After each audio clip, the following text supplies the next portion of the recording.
திரண்டு வந்து ஆர்ப்பாட்டமே இல்லாமல் இங்கு அமைதியாக அமர்ந்திருக்கும் என் ரசிக பெருமக்களே, உங்கள் எல்லோருக்கும் என் அன்பார்ந்த முதல் வணக்கம்.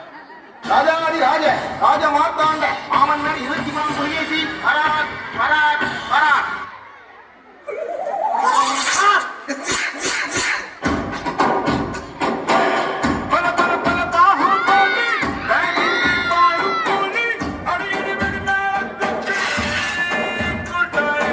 இன்னும் பயிற்சி வேண்டுமோ மன்னர் மன்னா?